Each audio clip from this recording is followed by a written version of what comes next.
Hi everyone, welcome back to JPWHU TV. It's nice to see you. I hope you're keeping well and thank you very much for joining us. This video is asking the question, has West Ham's transfer gamble paid off? As always guys, this video is sponsored by the channel sponsor 3retro.com. Please click the link in the description below that will take you directly through to the West Ham section of their website, where you can purchase some very nice retro gear guys, as you can see from the icon that's up here, along with track jackets, polo shirts, sweatshirts and t-shirts, so go check those out. Any purchases you make through the link in the description below, the commission that the channel would normally be getting, as I always say, I'll be sending on to this charity here, well there I should say, Iron Supporting Food Banks. They're based in the Newham area and they're helping those in the Newham area and the Essex County and further afield for that matter, as they're expanding into Hertfordshire. They're dealing with 39 or 34 separate food banks as of the time of this recording. So guys, go grab yourself a really nice retro shirt. You'll be saving yourself a few quid in comparison to the club shop, or you'll be grabbing yourself a very nice polo or track jacket or sweat jumper, whatever you want, and you'll be helping those the less fortunate than you and I. So let's talk about it. Now, what do I mean by the question, has West Ham's transfer gamble paid off? Now, as you would have seen earlier today, Antonio has picked up an international duty hamstring injury. No surprise. As the old cliche goes in the West Ham circle, there are three things that are guaranteed to happen in life: taxes, death, and West Ham having an injury in international duty. More specifically, Antonio picking up an injury in international duty. So Gonzo's done a very, very good video over the last day or so on Hammer's chat forum, in talking about 6 players that are looking to leave West Ham as soon as possible, and totally get it. However, this is why I'm asking the question, has West Ham's transfer gamble paid off? Because we've gambled not getting in a centre forward and making a profit in the summer transfer window just gone. Now, a lot of us have been talking about the Africa Cup of Nations. Understandable. It's not that long till the competition starts. At least the players that need to fly off out there to do it. And so we're looking at Agued, Kudus, Benrahma. Who else is it? Cornet as well, for that matter. So that's 4 players potentially we could be down. Now, this kind of begs the question, going back to what we were talking about a little while ago in terms of Mubama's contract negotiations. This is the prime example time for the club to go to him. All right, you think you deserve that contract? We'll put you in the starting 11, well, the team, I should say, the squad, for the next few games while Antonio is out. Now, obviously, we don't know how long Antonio is going to be out for, because the news broke only within the last hour, or 2 hours probably by the time that you get to see this video. But I do genuinely think, looking at the bigger picture, Mubama has to start. We've been asking for it for a long time. I haven't been doing it in my starting 11 predictions for the previews for the Premier League and Cup games, but we're going to have to start thinking about that now. And when I say us, I'm not just talking about you and I, I'm talking about the club in every single level. We all need to be thinking about this. Reason being is, yes, okay, the Africa Cup of Nations, we've got players that can come in. For example, we can start Kehrer instead of Agued. No issue with that. Right? Start Kehrer in Agued's position as a centre-back. No issue there, in my personal opinion. For example, Cornet, issue. Paquetá out on the left? No, thank you. Fornal's out on the left?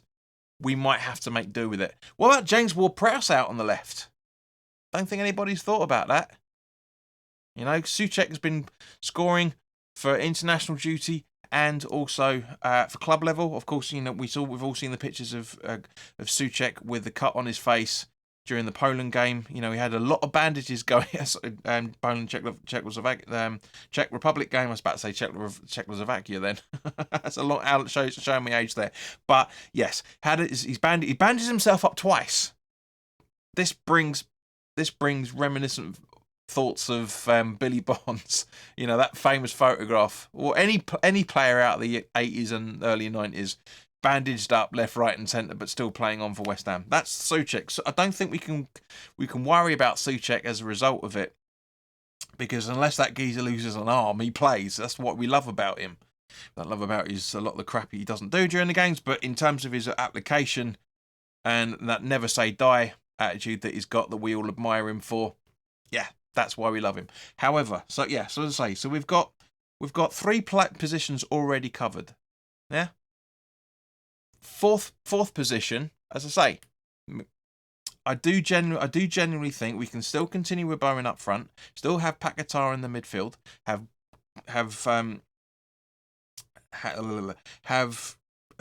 Ben, have James Ward-Prowse out on the left, but who takes the right position? It's going to have to be by default Fornals, unless the club are brave enough to promote any youth winger into the side, which I can't personally see. I really, really can't personally see. Now, this is why I'm saying that I think that West Ham, this is why I'm asking the question, because there's 2 answers to this. Yeah? There's going to be people out there going, JP, what the fuck are you talking about? Of course it hasn't paid off. And there are going to be people out there that think, yes, it has paid off. And there's going to be people in the middle that think, well, not really sure. Understandable. But in my personal opinion, I think we've pushed this too far. I think this is one season too far in terms of that. We knew the amount of players that we were bringing in. We knew the amount of players that were potentially going to get injured. On top of the players that we've brought in, Zuma, for example, Antonio as well, as we're talking about. We've got Mavropanos that we can play in the back as well, for that matter. So I think the centre-back part of it is fine. I think the defensive midfield position is fine, as long as we go with a 4-1-4-1 formation, which we started at the start of the season, which can really, really kick on and really sort our season out from that point of view. So those 2 banks in there, it's just the midfield and attack position where we're going to struggle. And as we all know, guys, the games are won and lost in the midfield. We know that. We've said that many, many times on the watch-alongs we've done over the years. I've said it many times on the previews over the years as well, for that matter. But I do think we have the players to fill those positions. Granted, they're not going to be Mohamed Kudus or every single time. They're not. It's just not going to happen. But this is West Ham, remember. We've had players in there that have been able to do it before. So I'm sure we'll be able to do it again. The only problem is that we've got to, in terms of the tactics and the positions, as I say, I do think a 4-1-4-1 formation is going to be absolutely perfect. I really, really think it will be. Bowen didn't play on Friday night, last night, for those watching it straight up on upload time, against, Malta. So maybe he's going to be playing in the second game. Who knows? We'll find out. But if he doesn't, that's brilliant for us, because we've got a fresh player we can stick up front. We've got 2 fresh players we can stick up front. If Moyes risks it from that point of view and plays Mubama, then the right side is automatically covered. It's that that's that left-hand side that I worry about, which we're all worried about. Probably the default is going to be genuinely going to be James Ward-Prowse in the more attacking position, with Paquetá out on the left, with Bowen up front. But that's the problem. If we do that, who's on the right-hand side for you guys? Let me know who your thoughts are. I've given my thoughts on who we can do for the next couple of months, well, 6-7 weeks at least.